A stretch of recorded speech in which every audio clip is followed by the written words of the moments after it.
Hi, everyone. So we are just doing a post-interview wrap-up. And I thought that Jacob, who is our podcast producer extraordinaire, should do this segment with me. Let's do it. Let's do it. I'm all here Yeah. for it. This episode was about cricket in the web, which was about an unsolved murder case in 1949. Her name was Ovida Coogler. It was a fascinating story, Oh yeah, and Bernadine Caporal brought this story to us. She read the book, she loved it. So I don't want to tell you too much because we're going to get into the interview in a minute, but there's some things, she had a very hard life.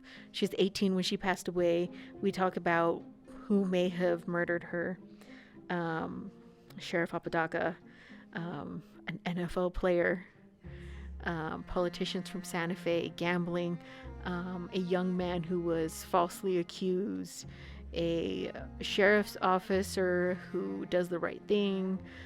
This story gets really good, so I don't want to get too much Right, into it. What did you right. think of the episode, Jacob? This story was something that I didn't know happens here in Las Cruces, and there's a lot of interesting things that just was brought to my attention. Like I didn't know we had, the gambling situation here in New Mexico, or they were trying to make this the next Las Vegas and stuff. But it is also really sad about the unsolved murder.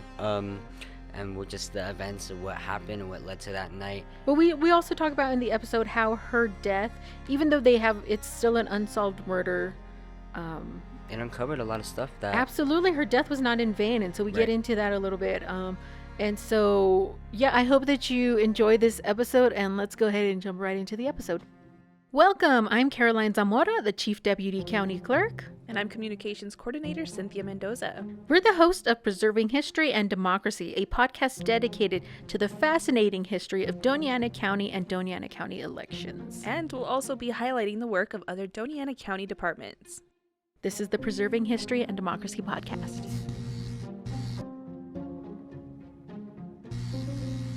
Hello and welcome to the newest episode of Preserving History and Democracy. We're so excited to be talking about this today.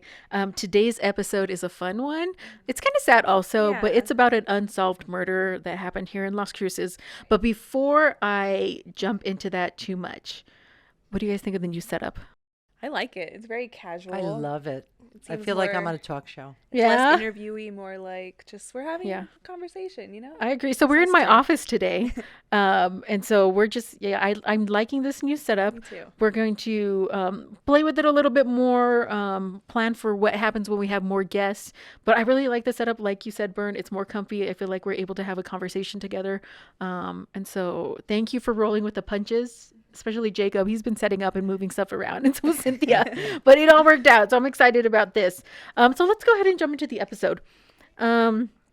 Today's episode is about Ovida Coogler, who is also known as Cricket. And the story of her disappearance actually inspired a book called Cricket in the Web, and it was written by Paula Moore in 2009. That's right. We're very excited to talk about this topic, and we have our friend Bernadine Caporal with us again to talk about this topic. Welcome, Bern. Thank you so much for having me. And I read this book cover to cover, went back and reread it Wow. cover to cover. It was just intriguing. This whole story to me is just a big old question mark. Yeah. Yeah. I love that. And just so you all know, Bern has been on the podcast several times. You love our vault. I do. I love the vault. It's the place you can find definition of things that have happened in the past, Right. things that have been recorded in the past, and it's just a chilly place to hang out, but you wear your sweater and you get into some really interesting places. Love. Well, I'm glad that you brought this topic for us. So let's go ahead and start with Ovida Cricket Coogler. Ovida was born November 9th, 1930 in Cottondale, Florida, and she was the daughter of Ben and Ollie Coogler. Ovida's family actually moved out to the desert because her dad had tuberculosis.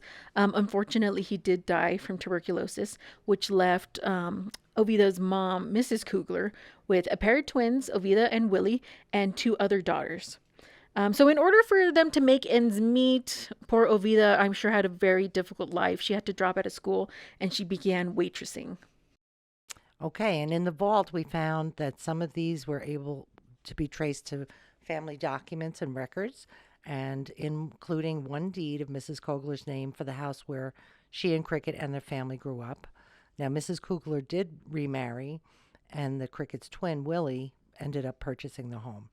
So our records also show that Cricket's sister, Willow, married and left the family home in about 1947.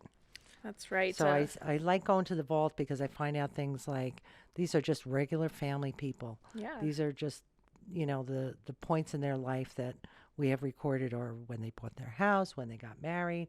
And they're just ordinary people, but this is an extraordinary story. Yeah, we can show some of these records on the video as well. And we'll post them on our social medias. Yeah, so I mean, it's incredible what, like you said, that vault is kind of, if you want to It's such a find something capsule, out, a time capsule. It's a nice way to kind of find pieces of a puzzle almost, Right. it feels like. So pretty crazy. And I'm really glad you were able to find these. So thank you for doing your research. Oh, Bern. you're welcome. Well, Cricket was described as an independent young lady who had some dangerous tendencies. She was responsible but liked to party with older, politically connected men, and she was nicknamed Cricket because of the sound her heels made on the sidewalk. At only 14 years old, Cricket would go to the bar after work, and due to her connections, she was able to get drinks without a problem. So it seemed like really no one cared about Ovida, also known as Cricket, and she would kind of carouse around town. Even the Doña Ana County Sheriff at the time, Alfonso Happy Apodaca, didn't seem to care. And according to articles in Desert Companion by John Smith and Sally Denton, New Mexico was a hotbed at the time for illegal gambling, which makes sense. I mean, especially in the 30s, before then, in the 1800s, we can think about this. I mean, it's not anything new, really. So in Las Cruces, it was not a secret that Sheriff Apodaca was participating in illegal activities happening around town. And although he was married, he did have some questionable relationships with several women around town. All right, I found something in the vault. His marriage license was dated in 1940. He married Marie Antonia Apodaca, and Sheriff Apodaca was described as kind and helpful to some, and vengeful and really violent to others. So he was kind of an enigma, too. Uh-oh. There were bars and clubs with illegal gambling machines, and Apodaca allegedly took care of them and protected them for a price. So this takes us to the story and the disappearance of Ovida. It was on the evening of March 31st, 1949, and Ovida was only 18 years old. She went downtown, downtown Las Cruces, for a night out. Unfortunately, it was the last night of her life, and it was the last time that she was seen. She was not alone that night. She had met many people, which unfortunately makes the suspect list and suspect pool even larger. She was doing what she had done many times before, which was bar hopping, having lots of drinks, meeting up with many men. And again, unfortunately, this complicates and why it's still an unsolved murder. Yeah, that's right. So on April 1st, the next day, Cricket's mom called the sheriff's department to report Cricket missing. Sheriff Apodaca told her that Cricket probably ran away, but assured her that every lead would be followed. A single shoe was found, but nothing was done until 17 days later, when a group of young hunters found her body in the desert near Mesquite. What happened to her remains a mystery, although the theories vary, as do the suspects. So there are some theories that led to Ovida's death, like Cynthia said. One theory was that she was involved in prostitution for some time, and that she knew several politicians from Santa Fe who would come to Las Cruces for the gambling scene, and that some of those politicians were involved in her disappearance. Another theory is that it was mafia related. There was a rumor at the time that the mafia was in pursuit of a piece of this gambling pie that was taking place in Las Cruces, and they wanted to make Santa Fe more like Las Vegas. So the question is, did Ovida Cricket know too much about the illegal activities that were going on around at the time, and maybe she was murdered because she knew too much? The third theory of Ovida's death says that she went on a date with a violent man, unfortunately, who killed her. Or perhaps, as some say, she actually tried to escape from a moving car and just jumped out at a high speed, thus ending her death. So this theory is what takes us to a man who was arrested, and his name was Jerry Nuzum, Nuzum. Nuzum was actually a professional football player with the Pittsburgh Steelers. He was also a student at New Mexico State University while he wasn't playing football. Nuzum was allegedly seen with Ovida twice that evening, and both times was attempting to basically get Ovida drunk and get the drunk Ovida into his car. Nuzum was a married man having one last night out, which is interesting. This is interesting. He was a married man. This was his last night out on the town. Then he left Las Cruces, despite being enrolled at New Mexico State University and it only being about halfway through the semester. So, some interesting circumstances there. Well, he reportedly was seen leaving the Deluxe Cafe at about 3 a.m., which is about the same time of Coogler's disappearance. Newsom was a friend of Sheriff Apodaca. A bystander to Newsom's attempt to get a drunk Cricket into his car was Luther Mr. Green Eyes Mosley. Whether his intentions were good or not is a mystery. Mr. Green Eyes had intervened on Newsom's second attempt to get Cricket into his car and sought to sober up Cricket with some food and eventually drank with her later that evening. Then it was her last moment seen alive. Mr. Green Eyes observed a car following Cricket on Church Street where she was walking alone. Perhaps whoever was in the car might have picked her up. Mr. Green Eyes lost his courage and desire to be with Cricket and reportedly just let her be. So there were two other witnesses on the night of Ovida's disappearance. There were two Las Cruces police officers on duty, Ruben Flores and Vicente Lucero. And they were on duty in the downtown area, and they also watched Ovida from their squad car. They told her to go home. They even offered her a ride at 3:05 a.m. She declined the ride from the officers, and she said that she had to ride home. Now, the officers said they saw a man, likely Mr. Green Eyes, following her for a bit, and then watched another man who was hanging around one of the liquor stores. So they drove around the block. They saw a light or cream-colored vehicle slowing down, coming down Church Street, and they saw Ovida get in the car. They stated that they didn't follow the car because of car trouble, and they were still keeping an eye on the man at the liquor store. Now, they were later criticized for this during the investigation, and in the investigation, negligence was cited by the officers along with drinking while on duty. So another suspect could have been the owner of the car that picked her up, though that is particularly unclear. It supposedly was a light-colored car, as reported by the officers. There were only two similar cars in the city. That one was owned by Fred Barncastle. We know that name Barncastle from other podcasts of ours. It was owned by Fred Barncastle, a manager of a bar that she had drank in that evening, and the other belonged to Sybil Bryant, a former Border Patrol officer, but no one saw the driver. So another witness came forward, and he said he saw a gray car with official plates, possibly a Santa Fe politician. So with so many suspects to choose from, and quite frankly, very little evidence available, the investigation really didn't lead far. The body could have been beaten and dumped from a car, or she could have jumped out of the moving car, as people had suspected that she had done before. It's never been confirmed. It was never confirmed that she was murdered intentionally or by accident, or quite frankly, if the accident was just her jumping from the car. Right. Well, it seems that not much was being done to find Cricket's murder suspect. Sheriff Apodaca apparently went to the scene of the crime, drove over the tire marks that could have been evidence, and appeared nervous and agitated. He began swinging his arms, which is kind of a strange move from a sheriff. So actually, Nazum, who I spoke about earlier, was arrested at one point, except they didn't charge him.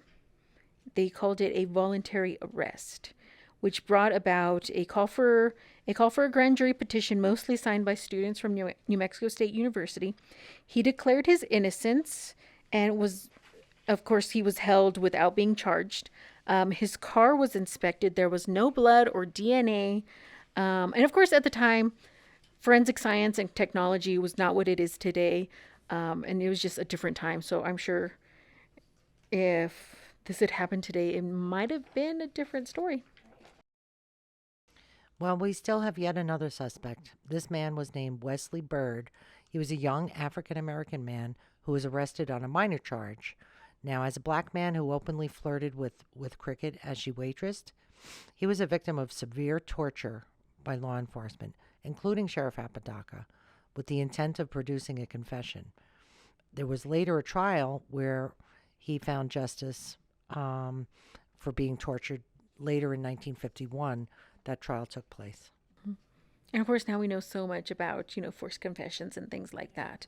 But I'm glad that he fought for, Right? He fought for yeah. his rights, and he did not confess to a crime he says he did not commit. Absolutely. So the mounting pressure of not finding who was responsible for Ovida's death led to a grand jury being formed.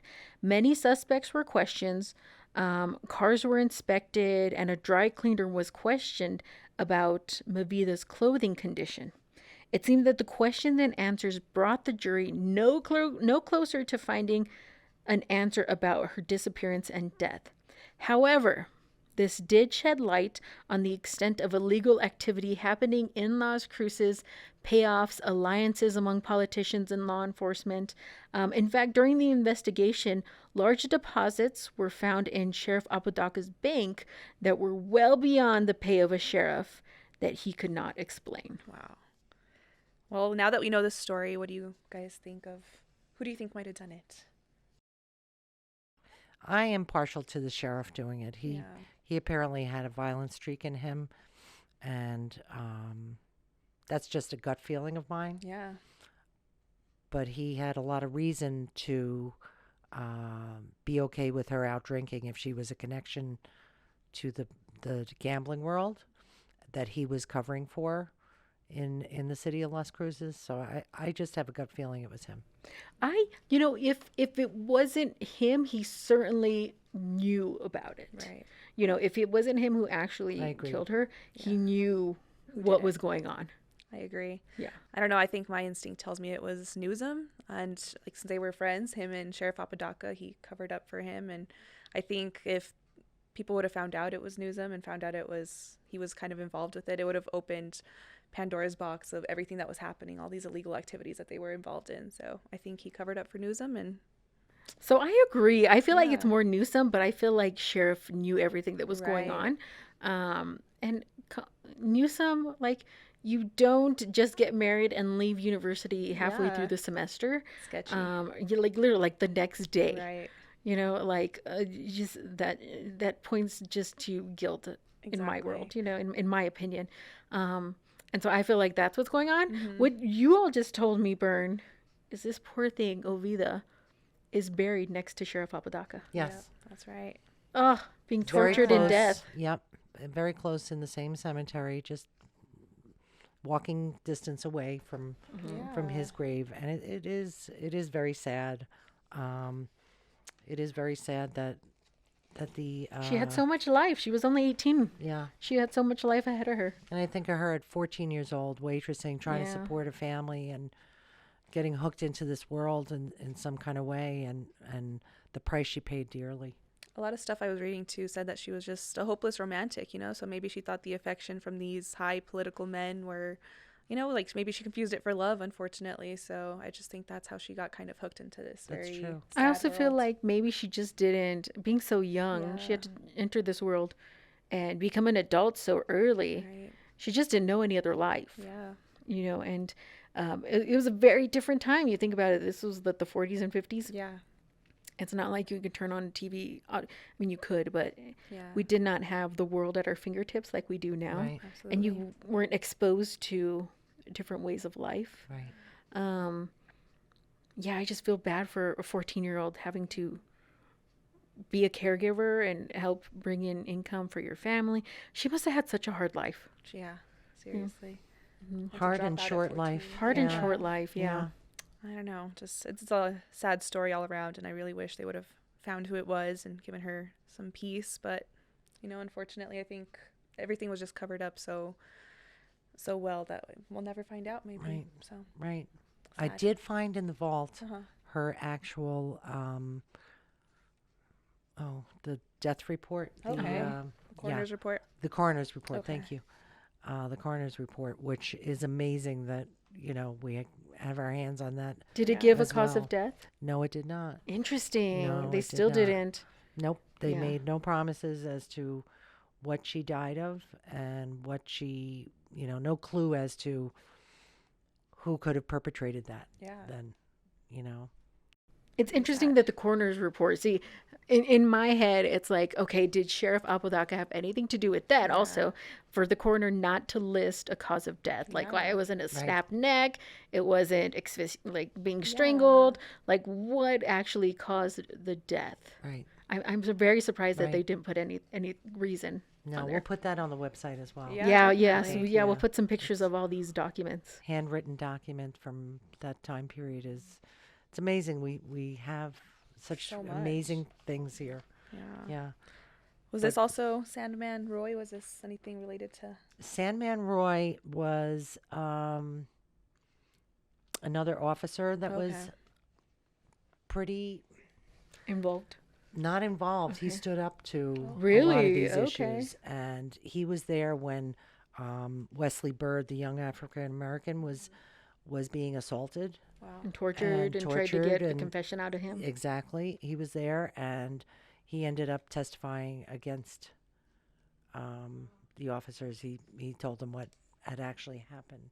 Which I'm sure did not put him in favor with his. Oh, yeah. No, other he col- left after that. Interesting. Yeah, Yeah, he I had can to- I can imagine. Had to go. Yeah, I Yeah. can Very imagine. sad. But just it's amazing to me that this one incident, because she went to so many bars that night and had so many interactions with so many people, that the list of suspects was just so big. Mounting. Yeah. Yeah. What do you guys think about the theory that the dirty politicians might have been involved with it? Or the people from Santa Fe, the Santa Fe politicians? The Santa Fe politicians were apparently hanging out in this city Yeah. a lot because this is where the gambling was happening. And she had an in with them. There was stories about her being in hotel rooms with them. That's where the prostitution possibility came in. And I don't want to talk bad about anybody who's passed on, Yeah. but there seems to be a link with the Santa Fe crowd and prostitution and gambling. So the fact that the mafia, we know, went to Santa Fe crowd and was kind of putting pressure on them, it's very frightening to know that this girl was just trying to live her life and got hooked into quite a few situations that were larger than life. And, it's hard to know if it was, something that big that took her down. And, Well, if it was prostitution, maybe that's how she was providing for her family, Right. and it's pretty sad that she felt like she had to go to that, right. place to make money for her Right. family. I don't know how I feel about the connection to her death, though. Like, did the politicians have? We'll never know. We can always just kind of guess. I still feel like, from the information we have, the sheriff is involved somehow. Oh yeah. Apodaca is involved. Sheriff Apodaca is involved somehow. I still feel like Newsome I is agree. involved somehow. Yeah. His activity, what he did after the day after, Yeah. is just very Sketchy. telling. Yeah. Right. I wish. Do you know, in the book, did it talk about what the politicians did like the next day? Did they have any details on that? They did not have any details on that. The fact that they saw a cream-colored car on the night of her disappearance that somebody said had official plates on is what led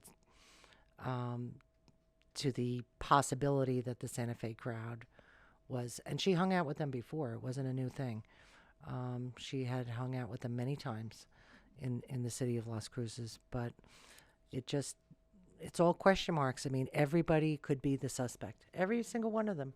Absolutely. Every single one. As sad as this whole situation is, I think if there's anything positive that came out of it was the fact that we were able to uncover so many things that were happening here in Las Cruces and New Mexico in general. There was a lot of, dirty politicians, a lot of corrupt law enforcement, unfortunately. So I think at least, her death uncovered that as at least. So I know it's very tragic, but Yeah, I and think also something kudos to happened. that officer. What was the officer's name? Sandman? Sandman. Roy Is that it? Sandman? Roy Roy Sandman. Sandman. Kudos to him. I mean, I think it's hard to, it's hard to do the right thing sometimes. Yeah. And so I'm glad that, and I mean, I'm sure it changed his career and the trajectory of his career. But he stood up to people doing the wrong thing and did the right thing. So kudos to him. Yeah, thank God. Let's go ahead and wrap up this episode. This was such a fun episode, y'all.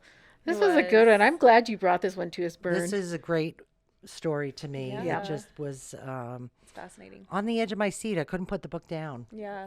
Both times You have I to let read me it. borrow it because that Yeah. is interesting. Well, it's Angelica's. Oh, okay, I'm gonna ask to Yeah, ask you and have Helly to- go for it. Yeah. You know what we should do now that we're talking about this? We should do a episode on books written about the area. Oh yeah, that'd be Fiction cool. or nonfiction. Yeah. I don't know if you all know like Jennifer Cervantes. I've read several of her books. They're like young adult books and they're like, like magic and things like that. Right. But That'd they're be all cool like to check set. out. They're set here? Yeah. Oh, I Oh, don't know not her. necessarily like here, but like, I could be like, oh, that's Picacho Mountain. Like that's what she's talking Oh, about. okay. So I mean like we should do like Yeah. let's look into A that book one, club. Bern. Yeah. That sounds kind of Book interesting. club. That sounds Yeah.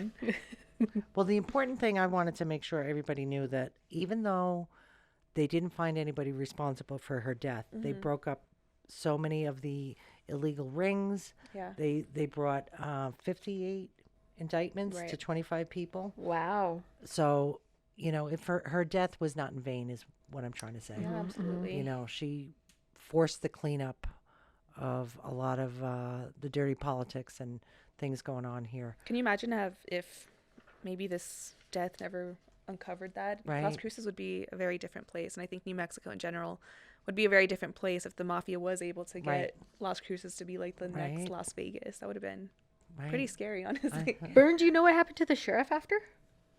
Um, Was there anything in the book he about continued being sheriff for a while? being sheriff. He didn't Then resign? he did step down. Then he was reassigned and got back in. So it was not a true ending for him, kind of thing. Yeah, Kind of Okay. sad, kind of scary. Alrighty. yeah. Well, Bern, thanks for joining us today. Oh, you're very This was welcome. This was fun. I Yeah. like murder mysteries, but they're kind of, they're kind of sad. So They're sad when you realize it's such a young woman, yeah, but there is the lure and the pull of a mystery unsolved still. exactly. Yeah. Well, I appreciate you. Well, that does it for this episode of Preserving History and Democracy. This episode is hosted by myself, the Chief Deputy County Clerk, Caroline Zamora, Cynthia Mendoza, our Communications Coordinator, and thank you to our special guest, Bernadine Caporal. Thank you. We also want to thank Jacob Slaughter behind the camera today and our editor and producer. If you have any questions or comments, you can reach us at daclerk@donianacounty.org. And thank you. We'll see you next time. Bye.